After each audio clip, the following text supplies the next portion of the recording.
SBS 뉴스입니다. 청와대는 한미 국방당국이 이달 중 예정됐던 한미연합 공중훈련을 연기하기로 결정한 것과 관련해 북미 대화를 위한 실무 협상이 조속히 재개돼 북한 비핵화와 한반도 평화 프로세스를 향한 실질적 진전이 있길 기대한다고 밝혔습니다. 청와대 핵심 관계자는 북미 간 대화 모멘텀을 유지하고 북한 비핵화에 실질적인 진전이 있도록 한미 간에도 긴밀한 협의가 진행돼 왔다며 이같이 말했습니다.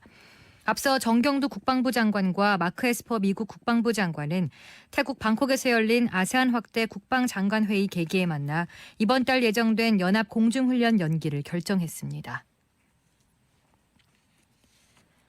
북한이 오늘 외무성 대변인 담화에서 유엔 총회 3위원회에서 채택된 북한 인권 결의안에 반발하면서 북미 대화가 열린다고 해도 미국의 대북 적대시 정책 철회 문제가 대화 의제에 올라야 핵 문제를 논의할 수 있다고 밝혔습니다.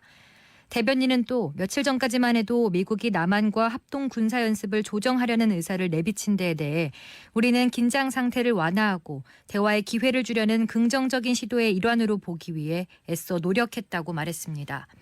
그러나 이번에 반공화국 인권 결의가 강압 채택된 것을 보면서 우리는 이런 상대와 더 이상 마주 앉을 의욕이 없다고 밝혔습니다.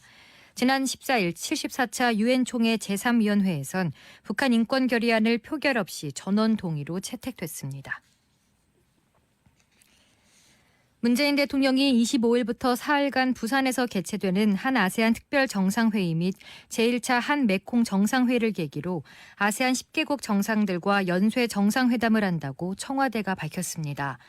문 대통령은 정상회의 직전인 23일과 24일 서울에서 싱가포르 총리와 브루나이 국왕과 각각 정상회담을 합니다.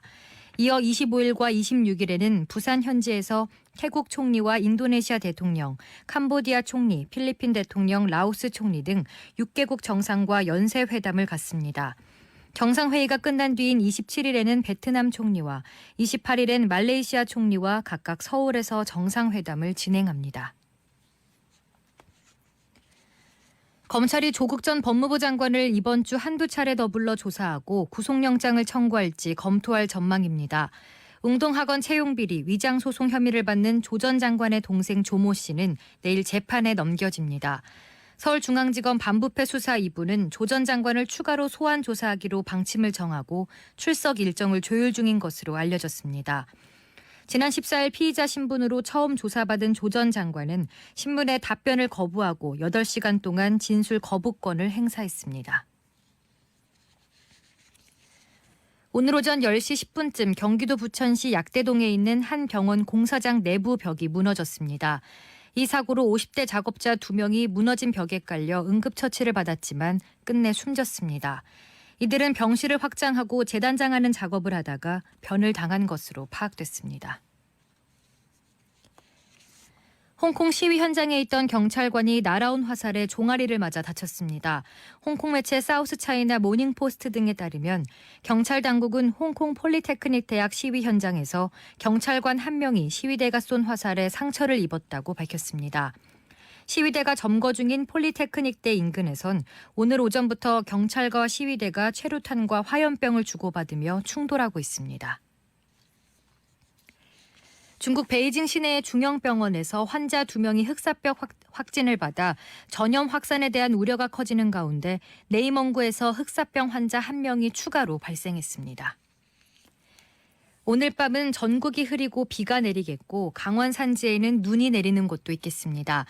내일도 전국이 흐리고 비가 온 뒤 오전에 대부분 그치겠습니다. 경기 남부와 충청, 전북은 밤에 비나 눈이 조금 내리는 곳이 있겠습니다.